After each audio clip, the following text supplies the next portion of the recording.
इस वक्त हमारे सामने दीवान फरीद बित्तहकीक है, जिससे हम आज काफ़ी नंबर 192 192 पेश कर रहे हैं।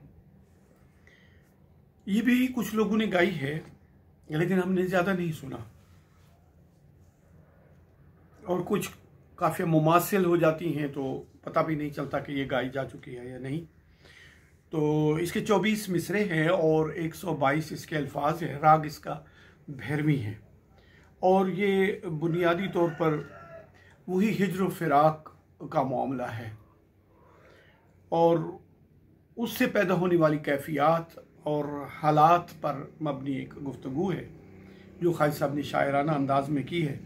और ये शायरी एक पर्दे में की है कि इसमें वो सामने रखते हैं वही रोमानवी दास्तान हीर रांझे की।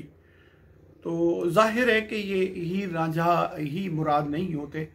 ये भी नहीं मालूम लोगों को, अब हमें भी और किसी को भी नहीं मालूम कि ये हकीकत में कोई किरदार थे भी या नहीं थे। लोगों ने कब्रें भी बना रखी हैं, उस पर एक कहानियाँ भी हैं उनकी, लेकिन ये किस हद तक हकीकत में था हमें इसका कोई इल्म नहीं है। लेकिन बहरहाल एक मौजूद तो है ना कि वो अलामती तौर पर इनको लेते हैं कि कोई एक रांझा था वो महबूब हकीकी बन जाता है, और या वो तालिब है या मतलूब है, और एक हीर है वो भी पता नहीं चलता कि वो तालिब है या मतलूब है, क्योंकि वो खुद जा कहती है कि हुण मैं रांझा हुई। तो ये खुद ऐसी कहानी में है, इसी तनाजुर में है। रोमानवी दास्तान जो है इसमें वही पहले मिसरे से ही वाज़ेह हो जाती है कि वो हीर रांझा की दास्तान है और उसमें रांझा मतलूब है। तो बिन महीदा चाकवे मेरे वो महबूब जो भैंसों का रखवाला और निगरान बना हुआ है। अब चाक के कई माने होते हैं। चाक माने ज़ख्म भी होता है, चाक माने कोई किसी चीज़ का खुलना पटना भी होता है, चाक पर रख के कोई चीज़ बनाई भी जाती है, मिट्टी के बर्तन वगैरह जो बनाए जाते हैं वो भी है। और चाक से मुराद वो चाकर का मुखफ़फ़, चाकर का मना नौकर या निगरान वगैरह होता है। तो बिन महीदा चाक वे दिलड़ी गमा दी झोंक है। ए भैंसों के रखवाले, तुम्हारे बगैर जो है वो हमारा दिल जो है वो गमों का ठिकाना बन गया है। गमा दी झोंक है, गमों का एक ठिकाना बन के रह गया है। जो जो खुशी सर सब्ज थई सर सर दुखा तू सो कहे।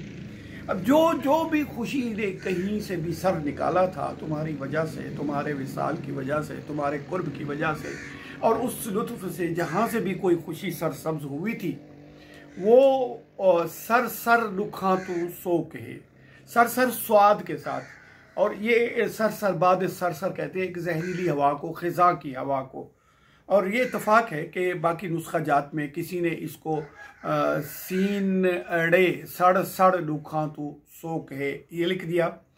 और मौलाना अजीज़ुर रहमान साहब ने तो इसको टोर या टर या इस तरह का कोई एक उस पर नोट दिया है कि शायद ये भी हो सकता है। तो हमें नहीं मालूम कि वो उनका क्या माखज़ था या इससे क्या मुराद ले रहे थे।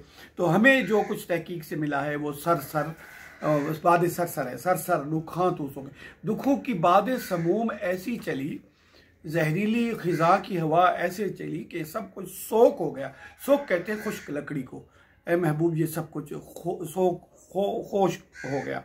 अब ये रांझे का तस्वर जो है खालिद साहब के यहाँ, ये बड़ी कोई उनकी अपनी फैंटेसी है। ये उनके नज़दीक हीर और रांझा जो है ये अलामतें हैं।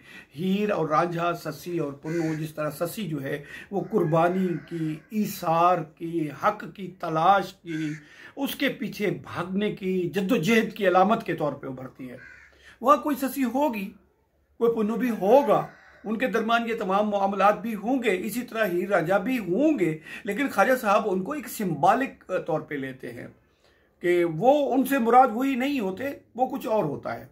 तो इसी तरह रांझा भी जो है वो एक कबीले का सरदार बताया गया। फिर वो आया वो हीर के लिए, उसने ये नहीं देखा कौन क्या है और उसने आके अपनी हैसियत को दाव पे लगा दिया। पर यही मिट जाना और ख़ुद को तलब महबूब में ढाल लेना। तो ये रांझा भी ख्वाजा साहब के हाँ बिल्कुल उसी तरह, जिस तरह बावजूद इसके वो तारीफ़ करते हैं ससी के किस्से के, लेकिन रांझा भी और हीर भी उनके यहाँ बड़ी ताकत के साथ मिलते हैं। कि ये लफ्ज़ चाक का इस्तेमाल उन्होंने 18 बार इस्तेमाल किया है। कम से कम अपने 271 काफियों में। और राजा जो है, राजा उन्होंने इस्तेमाल किया है कमोबेश, अंदाज़ा कर ले कि ये 42 मरतबा उन्होंने रांझा इस्तेमाल किया। और उसी के लिए वो जोगी का लफ्ज़ इस्तेमाल करते हैं, तो वो भी कोई 17 बार उन्होंने लफ्ज़ जोगी का इस्तेमाल किया। ये सब रांझे के लिए किया। तो इसका मतलब ये है कि जब हम किसी चीज़ का बार बार तकरार करते हैं, हम बार बार हमारी शायरी में, हमारे अफकार में किसी चीज़ का, किसी शख्स का, किसी मकाम का जब बार बार हम तस्करा करते हैं, किसी वाक़ये का बार बार तस्करा करते हैं, तो इसका मतलब यही होता है कि वो हमारे जहन में किसी शक्ल में रासिख होता है, जमा हुआ होता है। तो ये कहानी जो है ख्वाजा साहब के, हाँ, रांझे की, हीर की, ये भी पुख्ता अंदाज में मिलती है कि वो कमोबेश ये कोई किस्सों में अगर देख ले हमें, तो ये अगर हीर का तस्करा हम कर लें तो वो भी हमें 60-70 मरतबा मिलता है कमोबेश। तो इसी तरीके से तो ये काफ़ी आ रही है।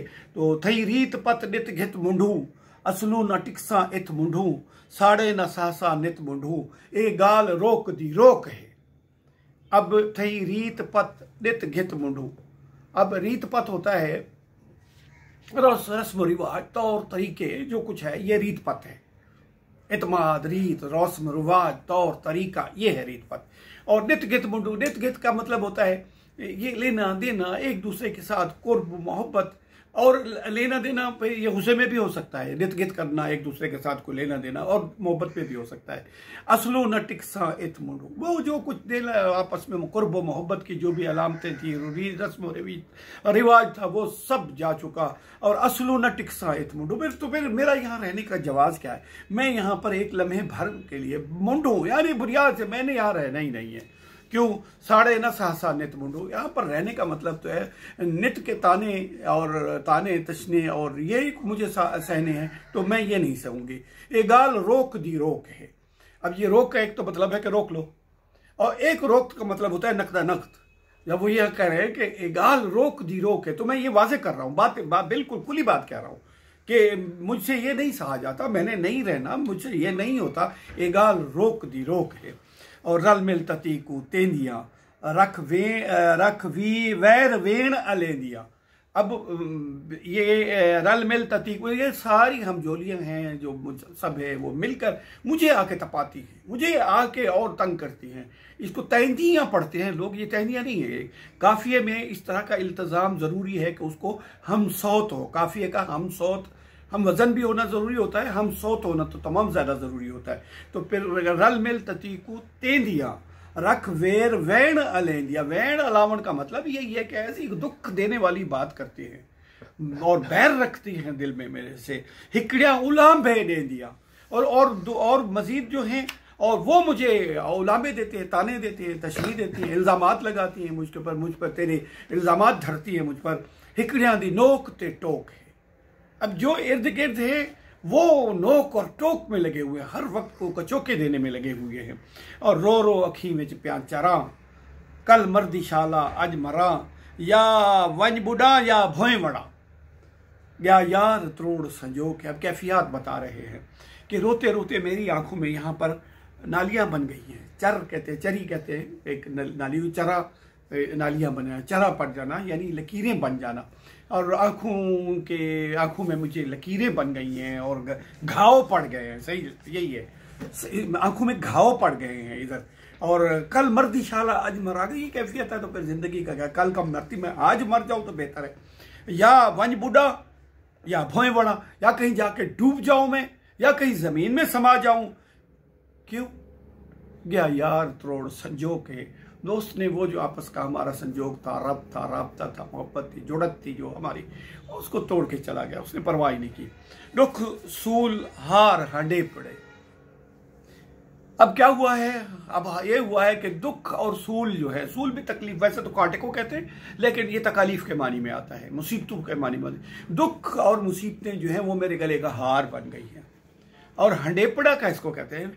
अब हंडेपड़ा कहते हैं ये पहनना वगैरह जो होता है ना, सिर्फ पहनने नहीं, बाकी जो चीज़ें हमारे इस्तेमाल में होती हैं, या जो कुछ हमारी आदत होती है, जो कुछ हम हमेशा करते हैं, उसको हंडेपड़ा कहते हैं। वैसे हंडावण तो कपड़ों के हिसाब होता है, लेकिन रिश्ते भी हंडाए जाते हैं ताल्लुकात को भी या देर तक चलना, और ये सब कुछ वो क्या करें, रुख सूल हार हंडे पड़े। अब हमारा अगर कोई बाकी रहना सहना तौर तरीका और जो कुछ हमारे साथ रोज की मामलात अगर कोई रह गए हैं तो बस यही दुख सूल है, वही हमारे हार बन गए हैं। ऐसे सख्त रंडे पड़े, और हमारे सख्त पर रंडे पड़ा कहते हैं, बेवगी को कहते हैं, छोड़ जाने को कहते हैं, बेसहारगी को कहते हैं, और सर पे हमारे सख्त किस्म की बेसहारगी आ गई है, इसलिए कि आपने मुझे छोड़ दिया।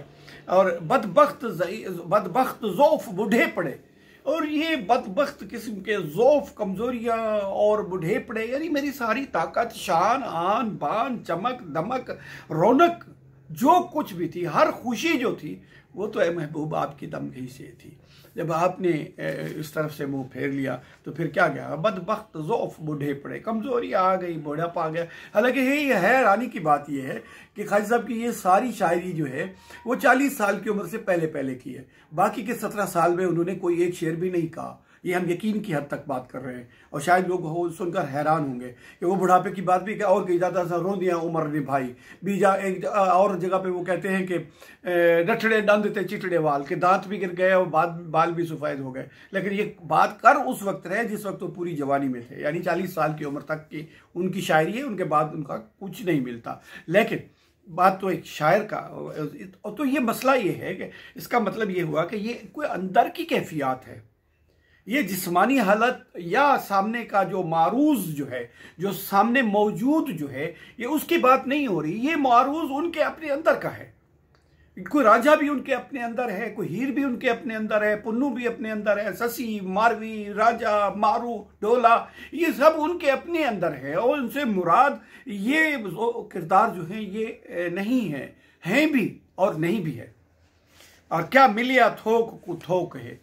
अब ये थोक है, जो एक तो थोक होता है जो हम कोई चीज़ बल्क क्वांटिटी में लेते हैं, यानी एक परचून होता है थोड़ा थोड़ा लेना, एक होता है बहुत बड़ी मिकदार में जो चीज़ हो उसको कहते हैं थोक। लेकिन एक थोक होता है यकसा और बराबरी का, यानी डू थोक, यानी जिस तरह ये जो है हमारे दोनों, ये और ये जो है ये एक दूसरे के बिल्कुल बराबर है, तो इसका मतलब है एक थोक को थोक के, यानी यकसा है, बराबर है। तो ये कह रहे हैं कि ये मुझे आके मिला है, क्या मिलिया थोक को थोक है, क्या मुझे बराबर के दुख ही मिले हैं और क्या मिला।